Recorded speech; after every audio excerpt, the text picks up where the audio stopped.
Assalamualaikum dan salam sejahtera semua. Okey, nama saya Muhammad Mirajul Islam Khan. Saya ni daripada Bangladesh. Disebabkan saya ni daripada Bangladesh, ramai sangat orang Malaysia tanya dekat saya tentang Rohingya. Ramai sangat orang ingatkan Rohingya ni asal-usul daripada Bangladesh. Tapi sebenarnya bukan. Asal-usul Rohingya daripada mana saya dah bagi tahu dekat caption. Siapa yang nak tahu sangat boleh baca daripada situ. Saya tak nak bagi tahu dekat sini, takut video ni akan jadi terlalu besar. Okey. Tapi tujuan saya buat video ni nak bagi nasihat dekat Rohingya dan juga nak bagi tahu kenapa Rohingya jadi macam ini sekarang ni. Apalah perangai dia sebenarnya. Perangai dia macam mana sebenarnya. Okey. Buat masa ni dekat Bangladesh ada orang Rohingya sejumlah lebih daripada 1 juta. Saya ulang sekali lagi, lebih daripada 1 juta. Mereka dulu boleh buat meniaga dekat Bangladesh disebabkan negara Myanmar itu taklah jauh sangat daripada Bangladesh. Sama lah macam Malaysia, Kota Baru dan juga dekat Thailand. Tak berapa jauh kan. Jadi orang Thailand pun ramai yang tahu bahasa Melayu. Sama lah macam orang Rohingya pun. Mereka tahu, ramai yang tahu bahasa Melayu ni sebab ramai yang masuk dekat Bangladesh ini untuk buat meniaga. Tapi lama-lama mereka buat meniaga, mereka berani bawah barang dadah macam pil kuda, fancy deal, macam-macam lagi lah.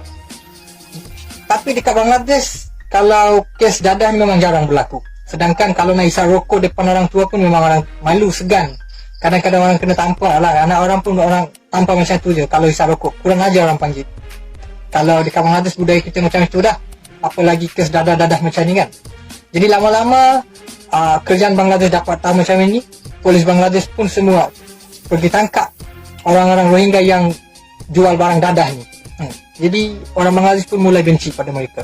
Tapi bila nampak orang Rohingya tengah susah macam itu, tengah disembelih dari Myanmar, dari orang Buddha macam itu kan, jadi kita pun rasa kasihan.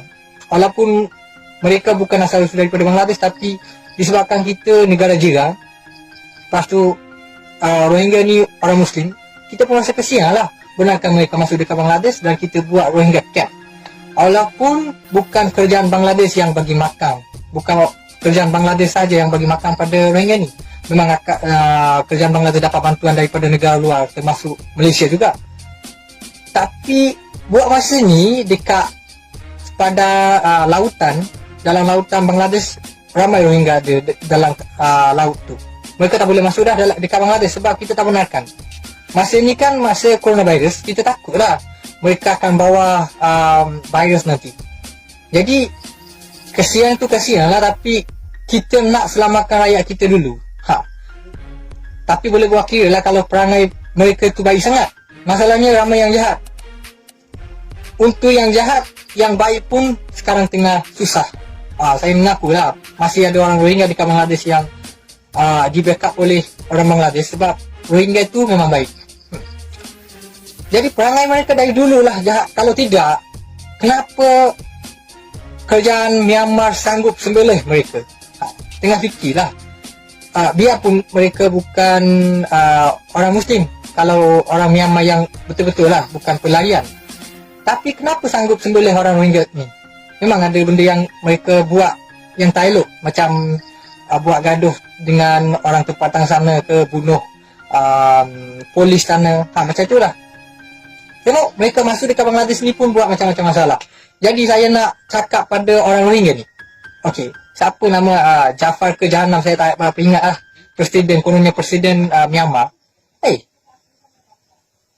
Korang tinggal dekat Malaysia ni, bukan masuk belajar ataupun masuk macam orang Bangladesh buat masuk kerja. Pelarian kan?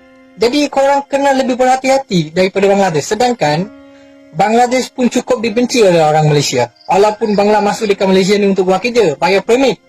Ada yang masuk untuk belajar. Belajar pun nak ambil bachelor degree pun kena bayar lebih daripada RM70,000 Malaysia. Bukan RM1-2, RM70,000 Malaysia. Kalau private university lagi lah tinggi. Saya sendiri pun tak boleh nak bayar semua. Jadi akhirnya saya berhenti belajar dekat universiti. Jadi tapi kenapa orang Bangladesh pun dibenci oleh orang Malaysia? Tahu tak kenapa? Sejak ada isu 1.5 juta orang Bangladesh akan masuk dekat Malaysia ni, bukan masuk free. Bayar juga levy, bayar dekat kerajaan, mereka akan masuk. dengan cara sah pun tengok orang Malaysia dah benci. Walaupun berita itu bukan betul. Jadi kalau kira dengan betul, jadi mangsa politik masa itu. Jadi korang macam mana? Tengok orang Bangla pun tengah susah macam ni. Korang lagi pun datang dekat sini buat macam-macam hal, berlembu lah dalam itulah. Bangla yang kena. Korang buat salah, orang kecam dekat Bangla. Nampak kulit hitam, disebabkan kita ni sama rupa, orang ingatkan orang Bangla saja buat. Memang ada orang Bangla jahat dekat Malaysia ni. Saya memang benci juga pada mereka. Yang jahat tu jahat lah, tapi bukan semua kan. Tapi disebabkan korang, Bangla semua dimaki. Korang berlembu dekat rumah, cakap Bangla yang buat. Korang rogol anak orang, cakap Bangla yang buat. Macam-macam lah. Kenapa korang tak pernah bersyukur ke? Kalau dekat Malaysia ni, korang tak boleh tinggal dengan cara elok. Pergi tempat mana pun. Korang memang tak akan dapat tinggal. Memang kena belasah nanti. Sedangkan Malaysia ni aman. Tengok murah rezeki. Apa lagi korang pergi dekat Bangladesh, cuba buat macam tu. Saya rasa orang tembak terus macam tu.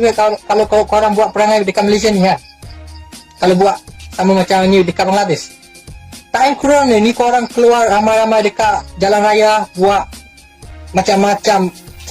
Saya pun cukup marah sebab saya tengah bulan puasa ni kan. Nak maki pun tak nak lah bulan mulia ni. Kalau korang tak sedar lagi, nanti korang mampu kerah. Tahu tak? Mampu kerah. Tahu tak benda datang apa tu mampu kerah? Tanyalah dekat orang Malaysia nanti. Jadi nak tolong itu tolonglah, tapi tengok perangai dulu. Kalau perangai korang macam ni, memang kata lah, memang di mana-mana pun korang pergi tak akan dapat tinggal. Itu sajalah saya nak cakap. Jadi ubahkanlah perangai korang. Disebabkan korang buat macam ni, yang baik, Rohingya yang baik pun dikecam, dimaki dan juga dipukul. Sebab orang suka benci. Tak tahu nak cakap apa lagi. Sampai itu sajalah. Jadi ingat, saya tahu bahasa Rohingya sikit-sikit, tapi tak tahu lah sangat. Cuma nak bagi tahu, sedar. Sebelum jadi masalah yang besar sangat, sebelum orang mulai pukul korang, cukup-cukup sedarkan diri. Itu sajalah. Jadi saya nak merayu pada orang Malaysia, mana yang baik lagi, bolehlah layan dengan cara yang elok. Jangan marah mereka serta-merta macam tu. Tapi yang jahat, memang kena hapuskan. Kalau tidak, akan jangkit pada orang lain. Itu sajalah. Terima kasih banyak-banyak. Assalamualaikum warahmatullahi wabarakatuh.